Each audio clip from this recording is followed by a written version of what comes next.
Greetings to all my subscribers and guests of my channel.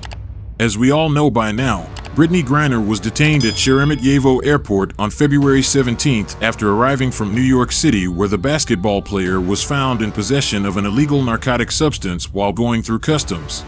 On August 4th, the Russian court found Brittney Griner guilty of drug smuggling and possession. The athlete was sentenced to 9 years in a general regime prison and fined 1 million rubles. Brittney Griner apologized to her fans, teammates, and family. At the same time, the basketball player hinted that she saw political overtones in her case. Turning to Judge Anna Sotnikova, she asked for leniency. "I didn't mean to harm anyone for a second," Griner said in court, "or to violate the laws of the Russian Federation. I made a mistake, and I hope that in your verdict you won't end my life here. I know everyone keeps talking about how I'm a political pawn, but I'd like to keep the politics out of it. But I hope that's not the case. Once again, I don't mean to violate the laws of Russia or to hurt anybody." Those were Griner's last words, but the judge decided in her own way. She did not believe Griner's words about her accidental mistake and absence of premeditation, considering them as a way to protect herself from the harsh charges. Moreover, the judge in her verdict stressed that Griner had crossed the Russian border many times before February 17th and knew the rules. Now let's talk about what awaits Brittney Griner in a Russian women's prison. The way of life in Russian women's prisons and colonies is quite different from that in men's prisons. There are no clear concepts, no idea of what is allowed and what is forbidden. Each new inmate has to show her personality. It is on the basis of her behavior and beliefs that the female inmates will form an attitude toward her in the future. Conflicts can also occur in the women's group in Russian prisons, but rarely do they turn into fights. However, a female conflict can escalate into a very fierce fight with serious casualties. Ladies like to use their nails and teeth. More often than not, the most authoritative and longest-serving woman in the cell is in charge. As in men's prisons, the boss is usually appointed with the approval of the management, and she is the link between the administration and the inmates. In fact, this is the end of the hierarchy in modern women's prisons. The others are subordinated to the senior woman, who makes sure that order is maintained in the cell.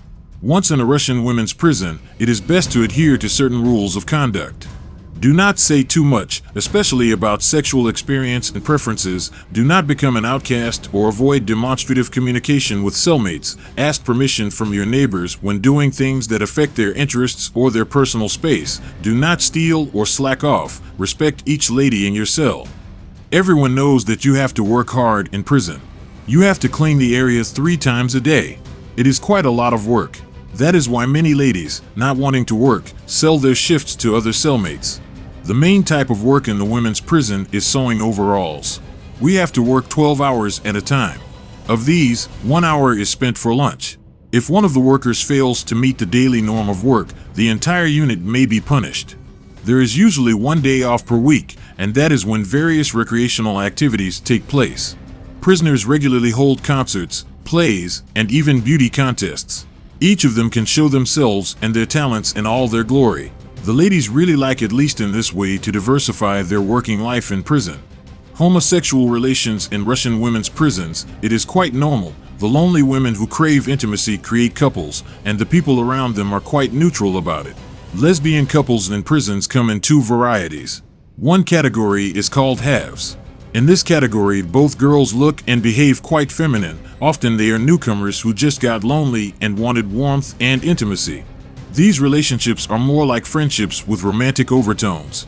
The second category of relationship is when one of the girls takes on the role of a man. This kind of prisoner is called a kabla. She has almost lost her feminine manners. Her figure resembles that of a man, so much so that sometimes you can't tell the difference. Such prisoners, once in the cell, begin to look for a mate. Having won a partner, they behave quite masculine, protect their girlfriend, jealous, try to pamper her, and sometimes show real despotism. Naturally, the roles of such couples are strictly divided. The task of one prisoner, who has taken on the role of the husband, is to get or buy tea, some products, but her girlfriend, who is called the picker, must prepare it all and set the table. Intimate relationships in women's Russian prisons are consensual. Lesbian couples can be very strong. Sometimes such relationships last the entire period of imprisonment, and sometimes they persist after release. What do you friends think? Does Brittney Griner deserve to live like this for 9 years? Write your opinion in the comments. I'm interested to know what each of you think about it. See you in the next video. See you soon.